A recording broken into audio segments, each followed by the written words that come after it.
तो आज का हमारा टॉपिक है यूपी बोर्ड एग्जाम 2025 के लिए क्लास 12 इतिहास का मोस्ट इम्पॉर्टेंट टॉपिक क्या है। मॉडल पेपर है इतिहास पेपर का, जो हमारे बोर्ड एग्जाम 2025 में पूछा जाएगा। इतिहास का पेपर जो होगा उसका मॉडल पेपर है। तो देखिए, केवल प्रश्न पत्र इसमें है, इसमें आंसर नहीं बताया जाएगा आपको। क्लास 12 का है, पूर्णांक जो होता है इसका 100 नंबर का होता है, समय होता है 3 घंटा 15 मिनट। तो देखिए किस प्रकार से आपका प्रश्न पत्र पूछेगा। देखिए, निर्देश दिया रहेगा आपको क्या, प्रारंभ के 15 मिनट परीक्षार्थियों को प्रश्न पत्र पढ़ने हेतु हैं, यानी जो शुरुआत का 15 मिनट आपको दिया गया है प्रश्न पत्र को पढ़ने के लिए है। उसके बाद देखिए नोट, सभी प्रश्न अनिवार्य है, सभी प्रश्न का उत्तर लिखना आप अनिवार्य है। देखिए इसके बाद इस प्रश्न पत्र में 5 खंड हैं। खंड का में 10 बहुविकल्पीय प्रश्न है। जो खंड का है उसमें 10 बहुविकल्पीय प्रश्न है। खंड खा में 5 अति लघु उत्तरीय प्रश्न है। खंड गा में 6 लघु उत्तरीय प्रश्न है और खंड चा में 3 विस्तृत उत्तरीय प्रश्न है तथा खंडंगा में ऐतिहासिक तिथियां व मानचित्र से संबंधित प्रश्न है। तीसरा देखिए, सभी प्रश्नों के निर्धारित अंक उनके सामने अंकित हैं, यानी सभी प्रश्न का जो नंबर है उसके सामने दिया गया है। तो देखिए खंड का देखिए हमारा यह है, ये हमारा क्या बहुविकल्पीय प्रश्न है। तो देखिए इसमें कितने क्वेश्चन दिए गए हैं, 10 क्वेश्चन दिए हैं, हर एक क्वेश्चन 1 नंबर का, तो इसमें मिला के हमारे 10 नंबर बहुविकल्पीय हो जाएंगे। तो देखिए पहला क्वेश्चन क्या कह रहा है कि निम्नलिखित में से कौन सा हड़प्पा सभ्यता की विशेषता नहीं थी। का ऑप्शन दिया है, इस सभ्यता की भवन व सड़कें पक्की ईंटों से बनी होती हैं। खा दिया, सड़कें एक दूसरे को समकोण पर काटती हैं। गा दिया, यह एक ग्रामीण सभ्यता है। और घा दिया, इसे कांस्ययुगीन सभ्यता भी कहते हैं। तो जो ऑप्शन सही होगा उस पर आपको सही का टिक लगाना होगा, इस पर आपके 1 नंबर मिल जाएंगे। इसी प्रकार से आपको 10 क्वेश्चन दिए हुए हैं। दूसरा क्वेश्चन देखिए क्या आया है, विजयनगर और बहमनी राज्य के बीच संघर्ष का कारण क्या था। तो देखिए पहला ऑप्शन दिया है कृष्णा और कावेरी का दोआब। दूसरा खा है कृष्णा और तुंगभद्रा का दोआब। गा है कावेरी और तुंगभद्रा का दोआब और घा है कृष्णा और भीम का दोआब। तो जो ऑप्शन सही होगा आपको उस पर सही का टिक लगाना होगा, उसके बाद आपको इस पर 1 नंबर मिल जाएंगे। तीसरा क्वेश्चन देखिए क्या है, चोल चेल और पांड्य जैसे राज्यों का उदय किस क्षेत्र में हुआ। तो का ऑप्शन है कलिंग। खा है तक्षशिला। गा है तमिलकम और घा है कौशाम्बी। तो यहाँ पे जो सही ऑप्शन होगा उस पर आपको सही का टिक लगाना होगा, इस पर आपको 1 नंबर मिल जाएंगे। इसी प्रकार से आपको 10 क्वेश्चन पूछेंगे। तो चौथा क्वेश्चन क्या है, नलईरा दिव्य प्रबंधम का संबंध निम्नलिखित में से किससे है या किससे था। तो का ऑप्शन है शैव संतों का काव्य संकलन। खा है अलवर संतों का काव्य संकलन और गा है जैन संतों का काव्य संकलन और घा है इनमें से कोई नहीं। तो आपको जो सही ऑप्शन सही रहेगा उसको आपको चुनकर उस पर टिक लगाना होगा, इस पर आपको 1 नंबर मिल जाएंगे। इसी प्रकार से आपके 10 बहुविकल्पीय प्रश्न दिए रहेंगे। पांचवा क्वेश्चन देखिए क्या दिया है, निम्नलिखित को सुमेल करते हुए सही विकल्प का चयन कीजिए। इसको क्या करना है, सुमेल यानी मिलाना है, इसको क्या करना है, मिलाना है। तो पहले को किस पे ले जाएंगे हम, दूसरे को, पहले को ले जाएंगे दूसरे पर इस प्रकार से और दूसरे को ले जाएंगे चौथे पर। यहाँ पे देखिए फिर से मिला देते हैं, पहला जाएगा किस पर, दूसरे पर और फिर दूसरा जो है वो जाएगा चौथे पे इस प्रकार से और तीसरा जो है वो जाएगा किस पे, पहले पे जाएगा इस प्रकार से और फिर दावा जो है जाएगा किस पर, तीसरे पे। इस प्रकार से आपको एक मेल कर देना है। इसी प्रकार से देखिए यहाँ पे दिया हुआ है आपको 4 बार मेल करना है। तो इसमें जो सही ऑप्शन होगा उस पर आपको सही का टिक लगाना होगा। इन चारों में से जो सही ऑप्शन होगा इस पर आपको सही का टिक लगाना होगा, इस पर आपको 1 नंबर मिल जाएंगे। इसके बाद देखिए 6वां नंबर क्वेश्चन क्या है, अकबर के समय पोलज भूमि की विशेषता थी। का ऑप्शन है ऐसी भूमि जिस पर कुछ दिनों के लिए खेती रोक दी जाती थी। खा है ऐसी भूमि जो 3 या 4 वर्षों तक खाली रहती थी। गा है ऐसी भूमि जिसमें एक के बाद हर एक फसल की सालाना खेती होती थी। चौथा है ऐसी भूमि जिस पर 5 या उससे अधिक वर्षों तक खेती नहीं की गई हो। तो यहाँ पे जो सही ऑप्शन होगा आपको उस पर सही का टिक लगाना होगा, इस पर भी आपके 1 नंबर मिल जाएंगे। 7वां क्वेश्चन देखिए क्या है, इस्तमरारी बंदोबस्त के अंतर्गत नंबर 1 देखिए आ क्या है, ईस्ट इंडिया कंपनी ने राजस्व की राशि निश्चित कर दी। बा है इस व्यवस्था को बंगाल में लागू किया गया। सा है इस व्यवस्था को लागू करने के समय कॉर्नवालिस बंगाल का गवर्नर था। दा है निर्धारित राजस्व राशि जमा न करने पर जमींदार की संपदा नीलामी करने की व्यवस्था थी। तो देखिए यहाँ पे जो सही ऑप्शन है क्या हो जाएगा, किस प्रकार से, देखिए यहाँ पे दिया है का वाला, का ऑप्शन दिया क्या, आ और बा, बोल रहा है कि आ और बा दोनों सही हैं, या फिर कह रहा बा वासा यानी बा वासा दोनों सही हैं, या फिर कह रहा गा व दा मतलब कि गा और दा, गा मतलब सा व दा ये दोनों सही हैं, या फिर कह रहा है उपयुक्त सभी। तो आपको जो सही ऑप्शन लगेगा उस पर आप सही का टिक लगाएंगे, उसके बाद आपको एक नंबर इसका मिल जाएगा।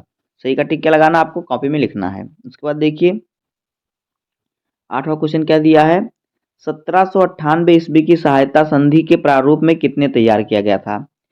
1798 ईस्वी की सहायता संधि के प्रारूप को किसने तैयार किया था। तो देखिए का है लॉर्ड डलहौजी, खा है लॉर्ड कैनिंग, गा है हेनरी डार्लिंग, क्या हेनरी डार्गिंग, और फिर घा है लॉर्ड बेलेजली।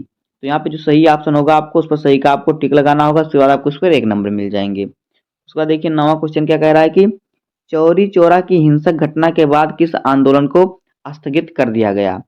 तो का है भारत छोड़ो आंदोलन, खा है सविनय अवज्ञा आंदोलन, और गा है असहयोग आंदोलन, और घा है होम रूल आंदोलन। तो जो चोरी चौरा घटना था उसके बाद जो कौन सा आंदोलन बंद कर दिया गया था उस पर आपको सही का टिक लगाना है, उसके बाद आपको इस पर एक नंबर मिल जाएंगे। इस प्रकार से 10वां क्वेश्चन आपका देखिए क्या है, संविधान सभा में ऐतिहासिक उद्देश्य का प्रस्ताव किसने पेश किया। का है महात्मा गांधी, खा है पंडित जवाहरलाल नेहरू, गा है राजेंद्र प्रसाद, और घा है वल्लभ भाई पटेल ने। संविधान सभा में ऐतिहासिक उद्देश्य का प्रस्ताव किसने पेश किया। तो यहाँ पे जो सही ऑप्शन होगा आपको उस पर सही का टिक लगाना होगा, इस पर आपके एक नंबर मिल जाएंगे। इस प्रकार से आपके 10 बहुविकल्पीय प्रश्न होंगे जिसमें आपको 10 नंबर मिलेगा। खंड का में आपको 10 नंबर मिलेगा। उसके बाद देखिए खंडवा, खंड खा है, देखिए खंड खा है, ये भी हमारा अति लघुत्तरीय प्रश्न है। तो देखिए प्रश्न पहला क्या है, 11 नंबर प्रश्न, अकबर के काल में खुद काश्त व पाही काश्त किसानों में क्या अंतर था। इस पर आपको 2 नंबर मिलेंगे, हर क्वेश्चन 2-2 नंबर का है। 12 नंबर क्वेश्चन देखिए क्या कह रहा है कि भारतीय पुरातत्व का जनक किसे कहा जाता है, वह भारतीय पुरातात्विक सर्वेक्षण के जनरल कब बने। इस पर भी आपको 2 नंबर मिलेगा। उसके बाद देखिए 13 नंबर क्वेश्चन क्या है, बुद्ध के जीवन में निम्नलिखित स्थानों का क्या संबंध है। का ऑप्शन दिया है लुम्बिनी, गा है बोध गया, और फिर गा है सारनाथ, और घा है कुशीनगर। तो इस पर भी आपको कितने 2 नंबर मिलेंगे। इसके बाद देखिए आपका 14 नंबर क्वेश्चन क्या कह रहा है कि 1857 के विद्रोह के किन्हीं 2 प्रमुख केंद्रों तथा उनके नेताओं के नाम लिखिए। इस पर भी आपके 2 नंबर मिलेंगे। उसके बाद है 15वां क्वेश्चन, भारत का संविधान कब लागू हुआ, संविधान सभा के अध्यक्ष कौन थे। इसको भी आपको लिखना है। उसके बाद इस पर आपके 2 नंबर मिलेंगे कि भारत का संविधान कब लागू हुआ था, तो 1950 को लागू हुआ था। कब, 26 जनवरी 1950 को लागू हुआ था। इसके अध्यक्ष कौन थे, उसके बाद लिखेंगे तो आपको 2 नंबर मिलेंगे। अब देखिए हमारा है खंडगा। देखिए खंडगा में हमारा क्या है, लघु उत्तरीय प्रश्न। इसमें भी आपको कितने क्वेश्चन दिए हैं, 6 क्वेश्चन दिए हैं, हर एक क्वेश्चन 5-5 नंबर का है। तो देखिए पहला क्वेश्चन क्या, 16 नंबर क्वेश्चन, सांची के स्तूप के संरक्षण में भोपाल की बेगमों की भूमिका का वर्णन कीजिए।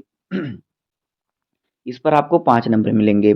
उसके बाद देखिए 17 नंबर क्वेश्चन क्या है, अभिलेखा के अध्ययन के समय अभिलेख शास्त्रियों को होने वाली कुछ समस्याओं की सूची बनाइए। तो उनकी समस्या का क्या करना है, सूची बनाना है। तो यहाँ पे भी आपको इसके 5 नंबर मिलेंगे। उसके बाद देखिए 18 नंबर क्वेश्चन क्या है, बेसरिया और बासरिया सूफी परंपरा के बीच एक रूपता और अंतर दोनों को स्पष्ट कीजिए। इस पर भी आपको 5 नंबर मिलेंगे। आगे देखिए 19 नंबर क्वेश्चन क्या कह रहा है कि विजयनगर की जल आवश्यकताओं को किस प्रकार पूरा किया जाता था। इस पर भी आपको 5 नंबर मिलेंगे। 20 नंबर क्वेश्चन देखिए क्या कह रहा है कि अस्थाई बंदोबस्त में जमींदार अपनी जमींदारियों पर किस प्रकार नियंत्रण बनाए रखते थे। इस पर भी आपको 5 नंबर मिलेगा। उसके बाद देखिए 21वां नंबर क्वेश्चन क्या है, संविधान सभा के सामने पेश किए गए उद्देश्य प्रस्ताव में किन आदर्शों पर जोर दिया गया। इस पर भी आपको 5 नंबर मिलेंगे। अब देखिए अगला क्वेश्चन क्या है, खंड खंड घा हमारा है। तो देखिए खंड घा में हमारा दीर्घ उत्तरीय प्रश्न है जो कि 10-10 नंबर का है। तो देखिए ये आपको लंबा लिखना पड़ेगा, 2-2 3-3 पेज में। तो देखिए 22वां नंबर क्वेश्चन क्या कह रहा है कि पुरातात्वविद किस प्रकार अतीत का पुनर्निर्माण करता है या करते हैं? तो इस पर आपके 10 नंबर मिलेंगे। अगर आपको ये क्वेश्चन का आंसर नहीं है तो अथवा करके आपको दूसरा दिया रहेगा, जैसे कि स्तूप क्यों और किस प्रकार बनाए जाते हैं? तो इसको भी आप लिखेंगे तो इस पर भी आपको 10 नंबर मिलेंगे। दोनों में से आपको एक ही लिखना है। उसके बाद देखिए 23वां नंबर क्वेश्चन क्या कह रहा है कि स्वाधीनता आंदोलन के दौरान अवध के विद्रोह इतना व्यापक क्यों था? किसान, तालुकेदार और जमींदार उसमें क्यों शामिल हुए? तो इसको लिखेंगे, इस पर भी आपको 5 नंबर मिलेंगे। अगर आपको इस क्वेश्चन का आंसर नहीं आएगा तो आपको अथवा कर दिया रहेगा, उसमें आपको दोनों में से एक ही लिखना रहेगा। देखिए अथवा अथवा में क्या दिया है? असहयोग आंदोलन एक तरह का प्रतिरोध था। स्पष्ट कीजिए यह आंदोलन क्यों स्थगित किया गया? तो यह आंदोलन क्यों स्थगित किया गया था? क्योंकि जो चौरी चौरा कांड हुआ था इसके कारण। तो यहाँ पे देखिए हमारा इस पर आपको 10 नंबर मिलेगा अगर आप इसको लिख देंगे तो। दोनों में से आपको एक ही लिखना है। अब देखिए अगला नंबर क्या है? अगला देखिए क्वेश्चन क्या है? क्वेश्चन नंबर 24 क्या कह रहा है देखिए। कह रहा है कि सूफी मत के मुख्य धार्मिक, देखिए क्या कह रहा है कि सूफी मत के मुख्य धार्मिक विश्वासों और आचारों की व्याख्या कीजिए। तो इस पर आपके 10 नंबर मिलेंगे। अगर आपको ये नहीं आता तो अथवा करके दिया है, देखिए क्या कि किताब उल हिंद पर लेख लिखिए। इस पर भी आपके 10 नंबर मिलेंगे। तो आपको इन दोनों में से सिर्फ एक ही लिखना रहेगा, या फिर अथवा दिया है तो आपको दोनों में से एक ही लिखना रहेगा, आपको नंबर पूरे मिलेंगे। अब देखिए खंड अंगा क्या है? देखिए कह रहा है कि 25 नंबर क्वेश्चन, निम्नलिखित ऐतिहासिक तिथियों से संबंधित घटनाओं का उल्लेख कीजिए। तो देखिए क्या दिया है? का दिया है 321 ईसा पूर्व। इससे घटना से इससे संबंधित जो घटना है उसका उल्लेख करना है। एक दो लाइन में आपको लिखना होगा, इस पर आपको एक नंबर मिलेंगे। उसके बाद है क्या? खा वाला 78 ईस्वी, इस पर आपको एक नंबर मिलेंगे। फिर है 712 ईसा पूर्व, जो घटना हुई है उसका उल्लेख करना, आपको एक एक नंबर सब पे मिलेंगे। इसी प्रकार से आपका दिया हुआ है 1206 ईस्वी, इस पर भी आपको एक नंबर मिलेगा। 1347 इस पर भी एक नंबर मिलेगा। 1510 इस पर भी एक नंबर मिलेगा। 1526 इस पर भी एक नंबर मिलेगा। 1986 इस पर भी एक नंबर मिलेगा। और 1958 इस पर भी एक नंबर मिलेगा। फिर 1835 सॉरी 1935 इस पर भी आपको एक नंबर मिलेगा। तो इस प्रकार से आपको 10 नंबर यहाँ से मिल जाएंगे अगर आपने इसका सही उल्लेख कर दिया तो।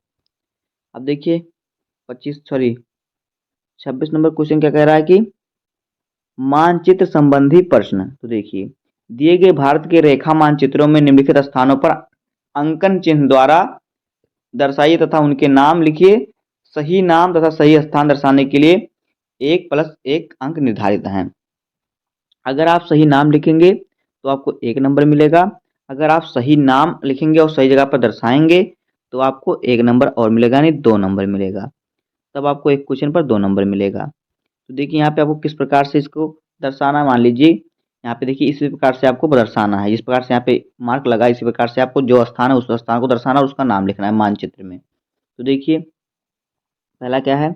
वह स्थान जहाँ से जूते हुए खेतों का साक्ष्य मिला।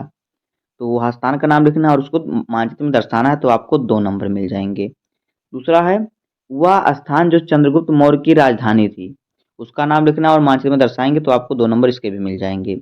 उसके बाद तीसरा है वह स्थान जहाँ शेख सलीम चिश्ती की दरगाह है, उसका नाम लिखेंगे और दर्शाएंगे तो आपको 2 नंबर इस पे भी मिल जाएंगे।